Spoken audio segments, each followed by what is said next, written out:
Hey everyone, good morning. Residents in flood-ravaged Louisiana now picking up the pieces as the waters begin to recede. But through it all, residents are keeping the faith with a little bit of help from Reverend Franklin Graham, who toured the area with his volunteer organization, Samaritan's Purse. Well, Reverend Graham also met with Donald Trump and Mike Pence.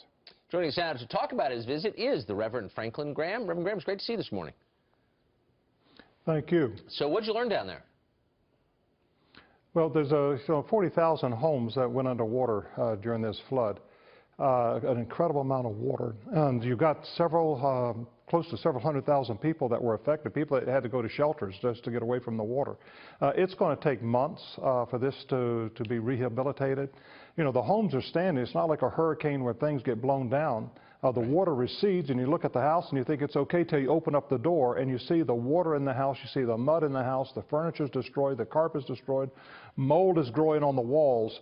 You have to demolish the inside of the house. You have to take the drywall off. You have to expose the studs, let them air out to dry, and then you have to come back and put a chlorine bleach solution on the walls, and then let it dry again before you can begin to rebuild. It's a big mess. Yeah, and Reverend Graham, how about even the psychological impact of this? I mean, you know, they're having to paddle down their blocks, not even recognizing their own neighborhood, some of them.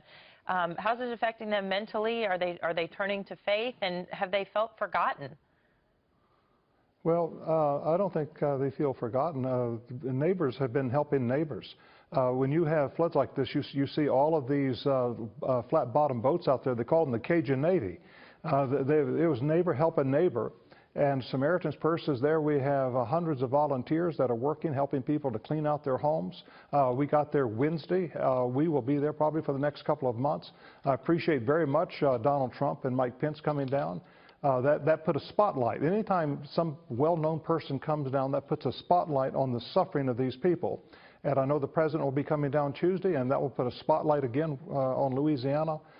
These people need our help. They need our prayers. And I cannot emphasize enough, these people need prayer. Donald Trump this week making a push for evangelical votes in a way that perhaps Mitt Romney and John McCain did not, and the criticism has been that they maybe took them for granted. Donald Trump not taking that lying down, is actually courting them, reaching out. Have your opinions of Donald Trump changed over the past year during this election? Well, I've known Donald Trump for a number of years, and I've always appreciated his ideas to move this country forward. I think he has a lot of good ideas. I'm not endorsing any candidates at this time. I'm going to all 50 states, holding prayer rallies on state capitol steps. I'll be in Maine, in Augusta, Maine, this week on Tuesday. Then I'll be in Montpelier, Vermont on Wednesday, and then Thursday we'll be in Albany, New York. But we're holding prayer meetings, getting people to pray, because the only hope for this country is God. And I believe the only way we can get there is if America repents of its sin, turns from its sins, and puts its faith and trust in Jesus Christ.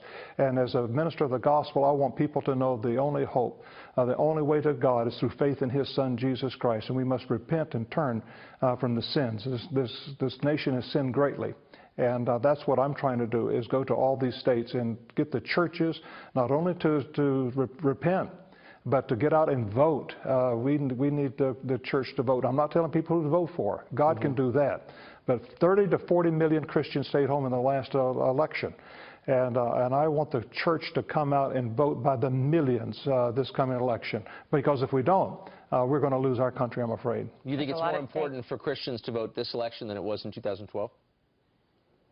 Well, they didn't vote. They stayed home for whatever reason. They stayed home. And I'm trying to get them to wake up and understand the importance of getting out and voting. And we talk about the presidential elections, but how important it is for the mayors, the city council, your county commissioners, your school boards.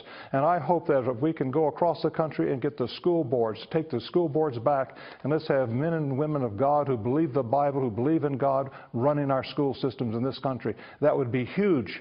Tremendous impact on this nation for the next 20 years. All right, Reverend Franklin Graham, thank you so much for your time.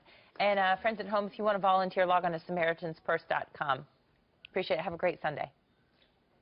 Thank you. God bless.